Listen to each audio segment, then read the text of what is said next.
developed a friendship in Boston. And it wasn't until I left and then he left, and then we started to see each other cross country that we really developed what I consider one of my key friendships in life. Even though we lived in the same room in somebody Even though else's house. Christina and I lived in the third floor of a house in Jamaica Plain. When we left, Gene and Evie moved in. We didn't realize that till many years later. They didn't change the sheets. Sorry, Gene. Anyways, I want to thank Barbara for hosting us here. And I want to say that in terms of paying tribute to Gene, this location is important because in 1971, the height of the Vietnam War, people remember 100,000 hard hats led by Peter Brennan, who was the head of the building trades of New York City, later to become Nixon's Secretary of Labor. He led a march of 100,000 hard hats to beat up anti-war protesters on Wall Street. And that was somewhat the tenor of the times in terms of the labor movement's relationship to the anti-war movement.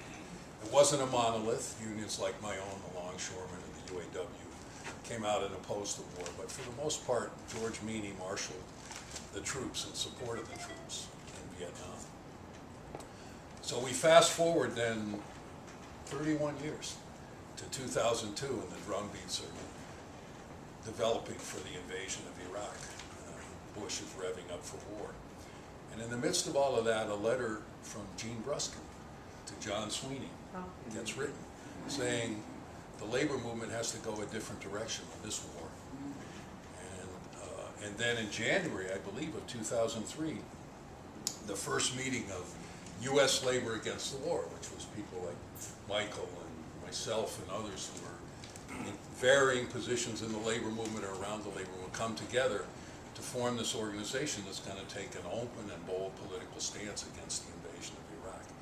And that was really Gene's organizing, both the political courage to do that, but then a more fundamental skill, which is the ability to get in a room with a lot of difficult people and hold them together and build something that remains to this day a very viable political force in this country and within the labor movement.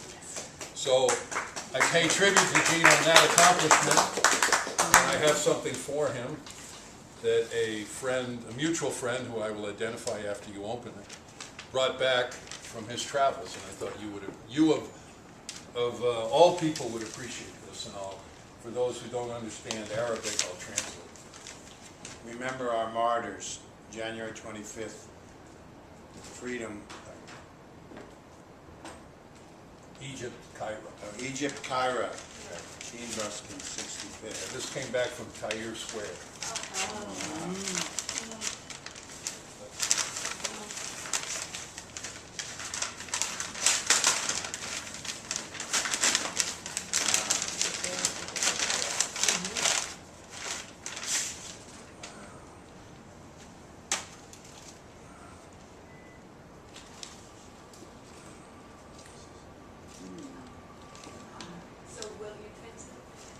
That he just did. He read it. It says, remember our martyrs, January 25th, freedom, and then Egypt, Cairo. No, this was a brother named Carl Finnemore.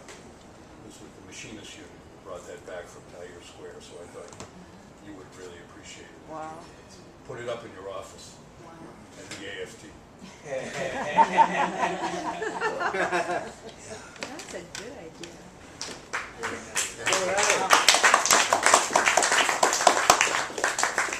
The clapping was for all of you who did U.S. labor against the war. By the way,